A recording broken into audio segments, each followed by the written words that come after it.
Bonjour mes amis, je suis Emel, votre amie. J'espère que vous allez bien.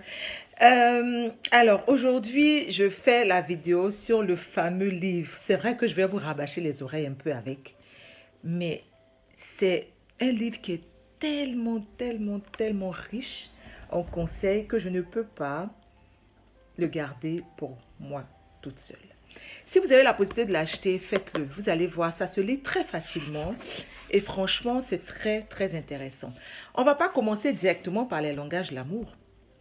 On va commencer quand même par parler un peu de ce monsieur, donc il s'appelle Gary Chapman, qui lui-même est passé par une phase où il a failli divorcer.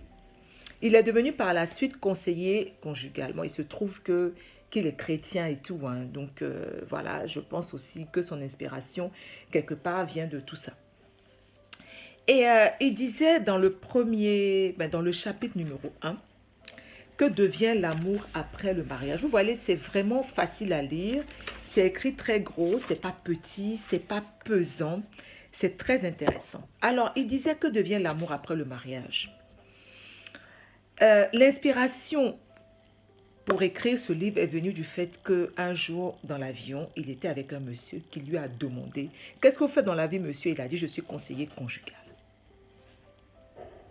Donc, le monsieur lui demande « Mais vous êtes conseiller conjugal, mais j'ai des questions.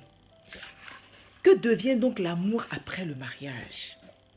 Je me suis mariée 3 fois, j'ai divorcé 3 fois. J'estime que je fais ce que je peux.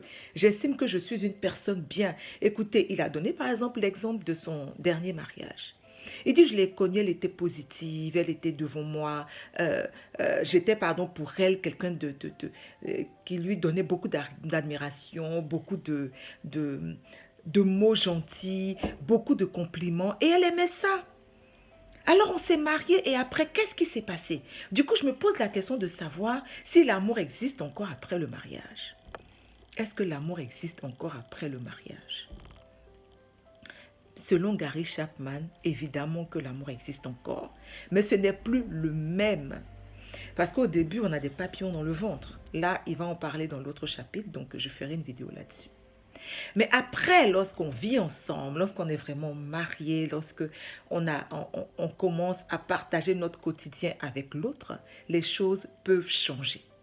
Ce monsieur, donc, qu'il a rencontré dans l'avion, qui lui disait, mais je lui dis par exemple qu'elle est toujours belle, je lui fais toujours ces compliments-là, et aujourd'hui pour elle, c'est comme si je ne lui faisais rien, c'est comme si ce n'était rien, alors qu'au départ, elle aimait ça.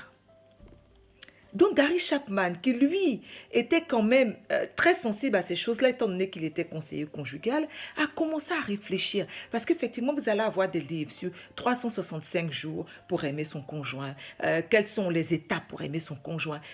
Donc lui aussi était dans cette dynamique d'interrogation. Et c'est là qu'il a compris en fait avec ce monsieur-là que sa femme ne parlait pas le même langage que lui. Lui, son langage, c'était lui dire des mots, peut-être de lui faire des compliments. Mais la dame, elle ne recevait pas ça comme ça. Donc, elle avait un autre langage que lui, Gary Chapman, ne connaissait pas étant donné qu'il n'était pas en contact avec la femme, puisqu'il a rencontré le monsieur dans l'avion. Et le monsieur disait, mais j'ai tout fait, je lui dis des mots d'amour, je lui dis qu'elle est belle, je la trouve magnifique, mais malgré ça, ce n'est pas suffisant. Donc vous comprenez que la dame ne comprenait pas ce langage-là. Au début, ils étaient dans la séduction, donc ça allait. Mais après 3 ans de mariage, elle ne percevait plus ça comme une preuve d'amour. Alors que son mari, lui, c'était suffisant pour montrer à sa femme qu'elle aimait, qu'il aimait, pardon. Et après ça, elle ne ressentait plus l'amour de son mari parce que pour elle, le langage pouvait se situer ailleurs. Et c'est de ça que parle Gary Chapman. Donc aujourd'hui, c'était simplement pour faire l'introduction sur les prochaines vidéos que je ferai par rapport au livre. Écoutez, j'aime tellement ce livre, il est tellement simple à comprendre et aussi à mettre en pratique que je ne vais pas moi avoir, si vous voulez, le manque de modestie en vous donnant des conseils tirés d'un livre et je fais comme si c'est moi. Non, franchement, ce serait injuste de le faire. Et c'est pour ça que je me dis, j'aimerais quand même vous accompagner dans la compréhension et la mise en pratique des conseils qui sont donnés dans ce livre. Voilà. Donc la prochaine fois, on parlera de la suite du livre avant d'atteindre les vrais langages de l'amour. Il y en a 5. 5, c'est pas beaucoup. Par rapport à tous les livres, je suis sûre que vous avez déjà lu les livres sur comment être dans le couple, etc. Quelquefois, c'est long, c'est redondant. Mais celui-là, franchement, c'est concis et je vous dis que ça aide vraiment. Voilà. Donc, est-ce qu'il existe encore de l'amour après le mariage? Oui, mais on n'aime plus de la même manière.